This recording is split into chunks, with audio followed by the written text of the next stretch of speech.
Hello, welcome to my channel. 6 panel kurti cutting and stitching ആണ് നമ്മളിന്ന് ചെയ്യുന്നത്. ഇതാണ് നമ്മുടെ മെറ്റീരിയൽ. പിന്നെ ഇവനാണ് നമ്മുടെ കഥയിലെ ഹീറോ. സ്റ്റിച്ചിങ്ങിൻ്റെ ABCD അറിയാത്ത, അതിനോട് ഒട്ടും ഇഷ്ടമില്ലാണ്ടിരുന്ന എന്നെ കൊണ്ട് തയ്യൽ പഠിപ്പിച്ച് ചെയ്യിപ്പിച്ച പുള്ളിയാണ് കേട്ടോ ഈ സ്യൂ മാജിക്, ഉഷാ ജനോമിൻ്റെ സ്യൂ മാജിക്. ഇപ്പോൾ ആദ്യത്തെ പാനൽ കട്ട് ചെയ്യാനാണ് ഞാൻ മാർക്ക് ചെയ്തുകൊണ്ടിരിക്കുന്നത്. ഷോൾഡറിൻ്റെ അവിടെയും വേസ്റ്റിൻ്റെ അവിടെയും ഒരു 3.5 ഇഞ്ച് മാർക്ക് ചെയ്തു.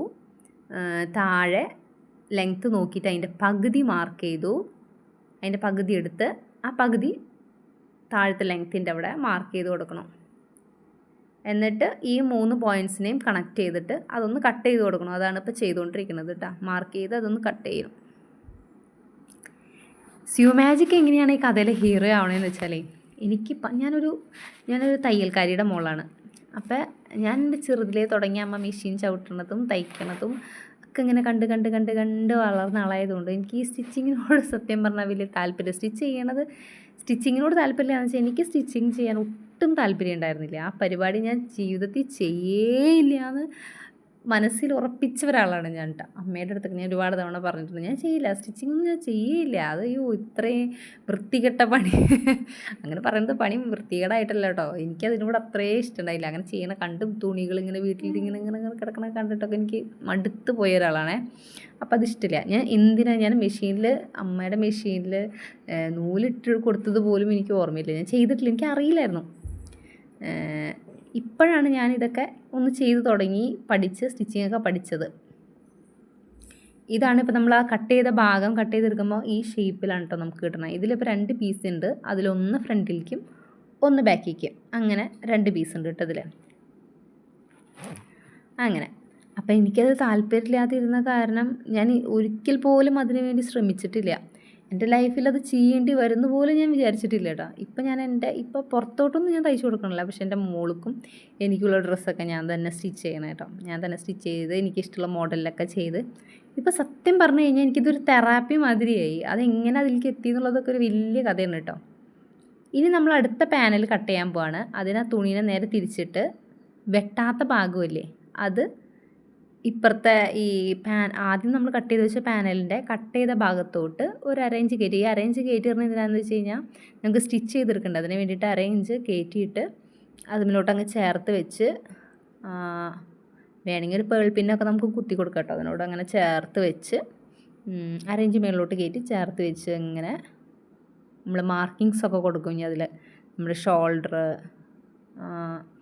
കൈക്കുഴി, പിന്നെന്താ ചെസ്റ്റ്, വേസ്റ്റ് ഒക്കെ മാർക്ക് ചെയ്ത് ആ ഷേപ്പൊക്കെ വരച്ച് നമ്മൾ അങ്ങ് കട്ട് ചെയ്തെടുക്കണം. അതാണ് ഈ അടുത്ത പരിപാടി. അങ്ങനെ കട്ട് ചെയ്തെടുക്കുമ്പോൾ ഈ കട്ട് ചെയ്തെടുക്കുന്ന പീസിൽ ഒരു 4 എണ്ണം ഉണ്ടാവും. അതിലെ നടുക്കുള്ള 2 പീസ് ബാക്കിലേക്കും മറ്റൊരു 2 പീസ് ഫ്രണ്ടിലേക്കും കൂടി വേണ്ടിയിട്ടാണ് കേട്ടോ. അതിനി വരുമ്പോൾ കാണിച്ചു തരാം കേട്ടോ. കട്ട് ചെയ്ത് കഴിയുമ്പോൾ കാണിച്ചു തരാം. നമുക്കൊരു പേൾപ്പിനൊക്കെ വെച്ച് ഒന്ന് സെക്യൂർ ചെയ്ത് കൊടുക്കുകയാണെങ്കിൽ അവിടെ ഇരുന്നോളും. അങ്ങനെ അപ്പോൾ ഞാൻ ഓൾറെഡി അത് മാർക്ക് ചെയ്തിട്ടുണ്ട്. മാർക്ക് ചെയ്തതിൽ കൂടെ അങ്ങ് വെട്ടി എടുക്കുകയാണ് കേട്ടോ.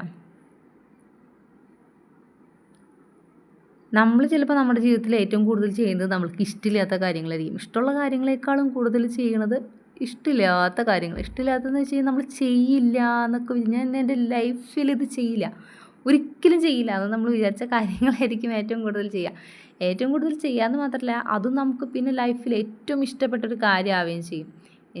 ഇപ്പോൾ ശരിക്കും ഇതൊരു തെറാപ്പി മാതിരിയാണെന്ന് ഞാൻ പറഞ്ഞില്ലേ, ശരിക്കും അങ്ങനെ തന്നെയാണ് കേട്ടോ. ഒരു തെറാപ്പിയാണ്. ഒരുപാട് സ്ട്രെസ്സൊക്കെ അനുഭവിച്ച സമയത്ത് അത് ചെയ്ത് എനിക്ക് ഭയങ്കര ഇതിലൂടെയാണ് ഞാനിപ്പോൾ റിലീഫ് കണ്ടുപിടിക്കുന്നത്.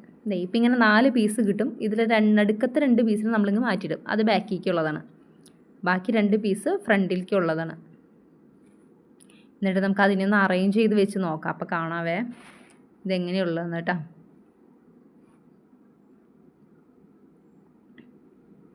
ഇത് സെൻറ്ററിൽ നമുക്ക് കട്ട് ചെയ്ത് കിട്ടിയ പീസാണ് കേട്ടോ.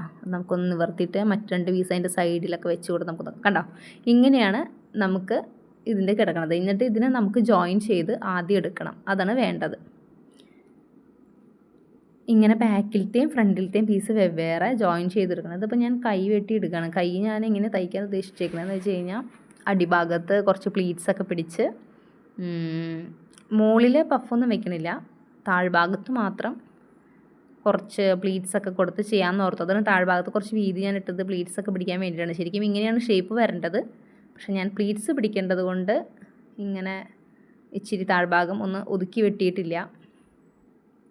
ഇനി നമുക്കതൊന്ന് ആദ്യത്തെ പീസുകൾ തമ്മിൽ ഞാൻ നേരത്തെ കാണിച്ചു തന്നതുപോലെ വെച്ച് അതിനെയൊക്കെ ഒന്ന് ജോയിൻ ചെയ്ത് ഫ്രണ്ട് പോർഷൻ ഒന്ന് റെഡിയാക്കി എടുക്കാം. അതുപോലെ ബാക്ക് പോർഷനും റെഡിയാക്കി എടുക്കണം കേട്ടോ. ആദ്യം നമ്മൾ ഫ്രണ്ട് പോർഷൻ എടുക്കാം. അപ്പോൾ നമ്മൾ ജോയിൻ ചെയ്ത് വരുമ്പോൾ ഇങ്ങനെ ഇരിക്കും. ഞാൻ അതിൻ്റെ ഇടയിൽ ഒരു ലേസിൻ്റെ പീസ് ഉണ്ടായിരുന്നത് കൊണ്ട് ഞാൻ ലേസും കൂടെ ചേർത്തിട്ടുണ്ട്. ആ സൈഡ് ഭാഗം ജോയിൻ ചെയ്യുമ്പോൾ അതിൻ്റെ എൻ്റെ ഉണ്ടായിരുന്ന ഒരു ലേസിൻ്റെ പീസും കൂടെ ഞാൻ വെച്ച് കൊടുത്തിട്ടുണ്ട്, ഒരു ഭംഗിക്ക് വേണ്ടിയിട്ട് കേട്ടോ. ഇങ്ങനെ ചെയ്യുമ്പോൾ ഇനി നമുക്ക് ബാക്കീറ്റേയും കൂടിയാണ് ഇപ്പോൾ ചെയ്തെടുക്കുന്നത്. ഈ പാനൽ കട്ടിൻ്റെ പ്രത്യേകത എന്താണെന്ന് വെച്ചാൽ നമ്മളിങ്ങനെ ചെയ്യുമ്പോൾ നല്ല ഭംഗിയായിരിക്കും. നമ്മുടെ ശരീരത്തിൽ ഇങ്ങനെ നല്ല ഷേപ്പിന് ഇതിങ്ങ് വന്ന് കിടക്കും. ഞാൻ ഒന്നാമത്തെ കാരണം ഈ സ്റ്റിച്ചിങ് പഠിക്കാനുള്ളത്, ഞാൻ ഭയങ്കര വെയിറ്റ് ലോസ് എന്നുവെച്ചാൽ എനിക്ക് സാധാരണ എല്ലാവരും ഡെലിവറി കഴിഞ്ഞ് കഴിയുമ്പോൾ നല്ലപോലെ വെയിറ്റ് വെക്കുന്ന പ്രകൃതമല്ല എല്ലാവരും. ഞാനും അങ്ങനെ ഡെലിവറി കഴിഞ്ഞപ്പോൾ വെയിറ്റൊക്കെ വെച്ചായിരുന്നു. പക്ഷെ അത് കഴിഞ്ഞിട്ട് ബലൂണിൽ കാറ്റൊക്കെ കഴിഞ്ഞ് പോണ പോലെ അങ്ങ് വെയിറ്റ് കുറഞ്ഞു, ഭയങ്കരമായിട്ട് വെയിറ്റ് കുറഞ്ഞു. അപ്പോൾ 2 ഡെലിവറിക്ക് ശേഷം വെയിറ്റ് കുറഞ്ഞു. അപ്പോൾ വെയിറ്റ് പിന്നെ എന്ത് ചെയ്താൽ കൂടൊന്നുമില്ല കേട്ടോ, എന്തോരം കഴിച്ചാലൊന്നും വെയിറ്റ് കൂടൊന്നുമില്ല. ഇതാണ് നമ്മൾ നെക്ക് ചെയ്യണത് കേട്ടോ. ഈ ഷേപ്പിലാണ് നമ്മൾ നെക്ക് ചെയ്യണത്. നെക്ക് ഞാൻ അതിനോട് ജോയിൻ ചെയ്യാൻ പോവാണ്. ജോയിൻ ചെയ്തിട്ട് കാണിച്ചു തരാം കേട്ടോ. ഇനി അടുത്തത് കണ്ടോ, ഇതിൽ നെക്ക് ഞാൻ ഓൾറെഡി ജോയിൻ ചെയ്തു. പിന്നെ നമ്മളിനി അതിൻ്റെ സ്ലീവ് അറ്റാച്ച് ചെയ്യാൻ പോകണം. 2 സ്ലീവും അറ്റാച്ച് ചെയ്ത് താഴെ ചെറിയൊരു പ്ലീറ്റ്സൊക്കെ പിടിച്ച് നമ്മൾ കൊടുക്കും കേട്ടോ. പിന്നെ അതുപോലെ സൈഡൊക്കെ ഒന്ന് ജോയിൻ ചെയ്ത് കൊടുക്കണം. അത്രയേ ഉള്ളൂ ഇനിയത്തെ പണി. അങ്ങനെ ഡ്രസ്സ് ഞാൻ എന്തിട്ടാലും ഒന്നില്ലെങ്കിൽ ഷേപ്പ് കറക്റ്റായിട്ട് കിട്ടില്ല, അല്ലെങ്കിൽ ഷോൾഡർ ശരിയാവില്ല, അങ്ങനെ കുറേ പ്രശ്നങ്ങൾ. അപ്പോൾ എന്ത് ഡ്രസ്സ് ഇട്ടാലും എല്ലാവരും പറയും, അയ്യോ കുട്ടിക്ക് ഭയങ്കര ക്ഷീണമാണല്ലോ, ക്ഷീണിച്ചു പോയില്ലോ, ഒന്നും കഴിക്കണില്ലേ, അങ്ങനെ ഇങ്ങനെ ചോദിച്ചുകൊണ്ടിരിക്കുമ്പോൾ നമുക്ക് ഭയങ്കര ഇറിറ്റേഷൻ. എല്ലാവരും ഇങ്ങനെ ചോദിച്ചുകൊണ്ടിരിക്കുമ്പോൾ കാര്യം ശരിയാണ്, ക്ഷീണമുണ്ട്, പക്ഷെ എന്നാലും ഇങ്ങനെ ചോദിച്ചുകൊണ്ടിരിക്കുമ്പോൾ ഭയങ്കര ബുദ്ധിമുട്ട്. ഡ്രസ്സാണ് മെയിൻ വിഷയം. ഒരു ഡ്രസ്സും നേരെ ചൊവ്വേ കിട്ടില്ല. സ്മോൾ സൈസ് ഒക്കെ എടുത്താൽ ശരിയാവില്ല, മീഡിയം എടുത്താലും ശരിയാവില്ല. മീഡിയം എടുത്തു കഴിഞ്ഞാലും നമുക്കൊന്നും കൂടെ ഷേപ്പ് ചെയ്യേണ്ടി വരും. സ്മോൾ എടുത്താലും കറക്റ്റ് ആവില്ല. അപ്പോൾ ഞാൻ നോക്കിയപ്പോൾ സ്റ്റിച്ച് ചെയ്തിടുമ്പോൾ വലിയ കുഴപ്പമില്ല. നമ്മുടെ ബോഡി ഷേപ്പിനനുസരിച്ച് സ്റ്റിച്ച് ചെയ്തിടുമ്പോൾ വലിയ ബുദ്ധിമുട്ട് തോന്നിക്കില്ല. ഇത് കൈയുടെ താഴ്ഭാഗം ഞാൻ പ്ലീറ്റ്സ് പിടിച്ച് സ്റ്റിച്ച് ചെയ്യുന്നതാണ് കേട്ടോ. അങ്ങനെ അപ്പോൾ അതാണ് ഒന്നാമത്തെ റീസൺ. അപ്പോൾ ഞാൻ വിചാരിച്ചു എൻ്റെ ഷേപ്പിന് ഇഷ്ടത്തിനനുസരിച്ച്, എന്നുവെച്ചാൽ കടയിൽ പോയി കഴിഞ്ഞാൽ നമ്മൾ ആഗ്രഹിക്കുന്ന രീതിയിലുള്ള ഡ്രസ്സൊന്നും കിട്ടില്ല. ആ ഡ്രസ്സ് കിട്ടിക്കഴിഞ്ഞാൽ അത് നമ്മുടെ ഷേപ്പിനുള്ളതാവേയില്ല, വേറെ വല്ലവർക്കൊക്കെ ഇടാം. അതിലൊരു 4 ആൾക്ക് കയറിക്കാൻ പാകത്തിനുള്ള ഷേപ്പിലുള്ള ഡ്രസ്സൊക്കെയാണ് നമുക്ക് കിട്ടണം. പിന്നെ അത് മുഴുവൻ വെട്ടി ചെറുതാക്കി ഇട്ട് വരുമ്പോഴത്തേനും ഒന്നിനും കൊള്ളുണ്ടാവില്ല. അങ്ങനെ എപ്പോഴെപ്പോഴും ഡ്രസ്സ് വെട്ടി ചെറുതാക്കാൻ അമ്മയുടെ അടുത്ത് കൊണ്ടുചെന്ന് അമ്മയ്ക്ക് ശല്യമായപ്പോൾ അമ്മ പറഞ്ഞു, എൻ്റെ കാലൊക്കെ കഴിയാറായി, ഇതൊക്കെ കഴിഞ്ഞാൽ എൻ്റെ കാലൊക്കെ കഴിഞ്ഞാൽ നിങ്ങൾ എങ്ങനെ സ്റ്റിച്ച് ചെയ്ത് പഠിച്ചുകൂടെ നിങ്ങൾക്ക്, വീട്ടിലിരുന്ന് അങ്ങനെ ചെയ്യുകയാണെങ്കിൽ നിങ്ങളുടെയെങ്കിലും നിങ്ങൾക്ക് തയ്ച്ചിടാലോ എന്നൊക്കെ ഇങ്ങനെ പറഞ്ഞു. അപ്പോൾ ചേച്ചി അമ്മയുടെ അടുത്ത് നിന്ന് അത്യാവശ്യത്തിനൊക്കെ ഇങ്ങനെ ചെയ്തൊക്കെ കുറച്ചൊക്കെ പഠിക്കുന്നുണ്ട് കേട്ടോ. അവൾക്ക് അതിനോടൊരു വേഗം അങ്ങനെയൊക്കെ പഠിച്ചെടുക്കാൻ ഒക്കെ താല്പര്യമൊക്കെ ഉണ്ടായിരുന്നു. ഞാനാണെങ്കിൽ താല്പര്യമേ ഇല്ലല്ലോ. അപ്പോൾ ഞാൻ ചോദിച്ചു എന്തായാലും ഒരു മെഷീൻ, അവളുടെ അടുത്ത് അമ്മയുടെ പഴയ മെഷീൻ അവളുടെ വീട്ടിലുണ്ട്, എൻ്റെ കയ്യിൽ മെഷീനൊന്നുമില്ല. അപ്പോൾ ഞാൻ വിചാരിച്ചു ഒരു മെഷീൻ മേടിക്കാം. അങ്ങനെ ഞാൻ ഹസ്ബൻഡും കൂടെ പോയിട്ട് ചാലക്കുടിയിൽ ഉഷയുടെ ഒരു ഷോറൂമിൽ നിന്ന് ഒരു ഈ സ്യൂ മാജിക് ഞാൻ മേടിച്ചു കേട്ടോ. ഈ സംഭവം സാധാരണഗതിയിൽ എനിക്ക് മെഷീൻ ഇഷ്ടമല്ലായിരുന്നു, പക്ഷേ ഈ കുട്ടി ഭയങ്കര ക്യൂട്ടായിട്ടുള്ള ഈ മെഷീൻ കണ്ടപ്പോൾ എനിക്ക് ഭയങ്കര ഇഷ്ടമായിട്ടാണ്.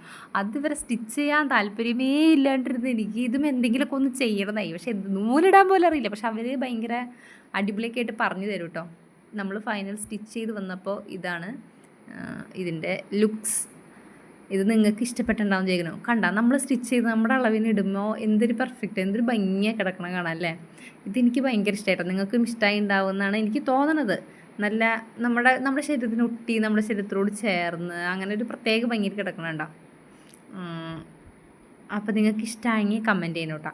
കഥ തീർന്നിട്ടില്ല, കഥയുടെ ബാക്കി അടുത്ത വീഡിയോയിൽ.